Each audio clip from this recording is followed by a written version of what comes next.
Silver Palace is a new gacha game that has just hit the gacha community by storm with its recent trailer drop and full gameplay demo released, and it is something that I don't think anybody was expecting. I've become so obsessed with this title that I've been spending a bit of time digging into all the details and finding everything that I can about this game. So here are 7 things you need to know about Silver Palace. If you happen to click this video completely confused as to what we're talking about here, let's talk about 1, what is Silver Palace? Well, pulling it from the website, Silver Palace is a brand new ARPG set in the prosperous metropolis with a Victorian aesthetic. It features an engaging story, a delicate art style, distinctive characters, and a dynamic, action-oriented combat system.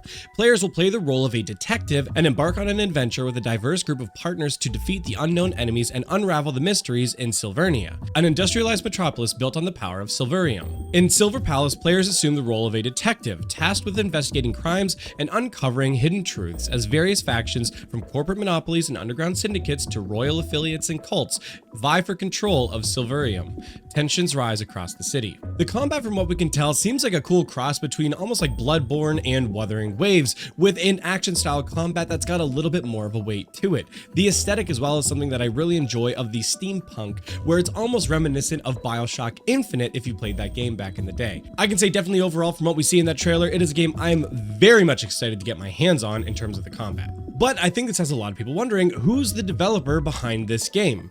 This game is being published by Silver Studio, which is a subsidiary of Happy Elements Games, which is a big conglomerate that's got studios in Beijing, Shanghai, Kyoto, and Tokyo, Japan. But when I go over their games published, I've only seen 2. Monpic, this hatchling meets a girl, and Silver Palace, which is crazy to see. Because if you see, the quality of Silver Palace is a huge surprise. Now, I did check some of their other studios. They do have Calsalia Studios, and the only thing that they have released is this Monpic, the hatchling meets girl, which means they don't have a proven record for games that they've published previously, which comes as a big piece of excitement for me as we're seeing a new developer come into the space to shake things up between the bigger developers like Kuro Games and Hoyoverse.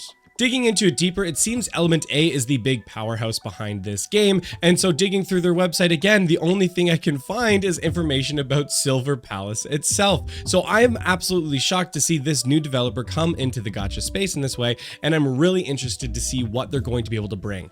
I'm excited that we're not seeing something else from Kuro Games or Hoyoverse. We're seeing someone new come into the space, and hopefully it leads to shaking things up more. I know other developers like Shift Up and Project Moon also exist and operate in this space, but let's be real, Kuro and Hoyoverse are kind of the biggest players right now.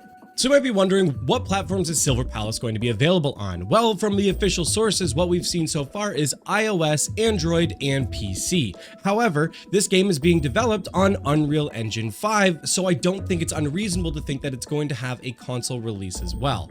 But seeing as we're still entering into the initial release and announcements for this game, I'm sure there's going to be more coming down the line. But let's talk a little bit about the character in this game. Now, on their website, the official characters released so far are the detective, where it seems like there's a choice between a female and a male main character, which I'm going to be honest, both have fantastic designs to them. But we also get to see Alf, who's the detective's assistant, and Argos, who is the bartender also associated with the detective. But these are not the only characters that we have seen so far. Within the trailer for the game, we've also been able to see a few more characters teased. The first one we see is a small looking character that we don't see much of overall in the trailer, a doctor-like character who's got a really cool execution that's featured later on, and a yandere looking character who's featured a few times in the gameplay and within the trailer itself, and I can definitely say she's at the top of the list for me. However, they're not the only characters. We also see a teased mysterious purple-haired woman that we don't know how is connected to the game, and a photographer who is seemingly murdered later on in that trailer. But of course, we can't forget the knight that is featured, where we see a cool sword and shield combat featured. We don't get a good panoramic of the character herself, but she looks very, very cool. The final character we see featured in the trailer is the boss riding a horse and carriage, and I must say the combat that we see featured there definitely looks like something out of a Dark Souls game. I love the aesthetic of this boss. However, there's not really any other details given about this character, so who knows if they're going to be playable at some point or if they're just going to remain a boss. We have no idea. So we've talked a little bit about the combat and the characters, but what about the world traversal? Well, the world traversal itself seems like a mix of kind of running around in the open world, grappling, ground mounts, and and flying, which is a great combination for release. As far as we know from the trailer, there's not going to be any wall running or climbing that we see featured, which is totally okay with me. I don't need the world traversal to be the exact same in all of these games, and I'm excited to see them bring in new elements to the world traversal and bring something a little bit different to the table. I've seen everything we've seen in the initial reveal here so far. I am totally happy with. But this brings us to number 6, and that is a release date. Is there a release date for Silver Palace? No.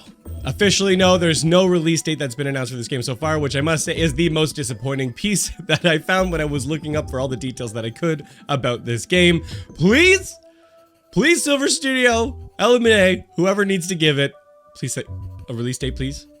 A release date, please. I would appreciate it. This year, you'd blow my mind. Absolutely blow my mind. Which leads us to the 7th and final point of information is pre-registration is currently open and available on this game. If you come to the official website right here beside my head, you're going to see the pre-register now, where you can also see the platforms that you're willing to do testing on for PC, Android, and iOS. But that's everything we know so far about Silver Palace as of its kind of official reveal. This is a game I definitely plan on following really closely moving forward, and I'm going to be waiting with bated breath and much anticipation for more details to come. But let me know what you think about Silver Palace in the comments down below. Are you excited about this game? Are you tired of open world and you just don't even want to dive back in? Let me know what you think. But that's going to be it for this one, everybody. Thank you so much for watching. Make sure to drop a like and subscribe, and we'll see you next time.